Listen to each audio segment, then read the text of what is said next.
ஆதிசிவன் பிள்ளையன யானை முகன் தம்பியன ஞான பழமான முதல்வன்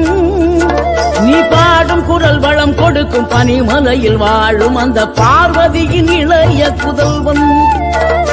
தேனெடுத்து திணை வளர்க்கும் சிறு குருத்தி வள்ளியவள் சிந்தையில நின்ற மன்னவா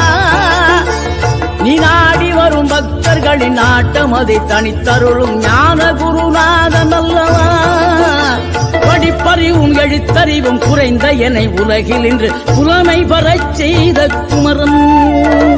தோல்வி கண்டு சுவடாத வெற்றி கண்டு மகிழாத மனம் கொடுத்த அன்பு முருகன்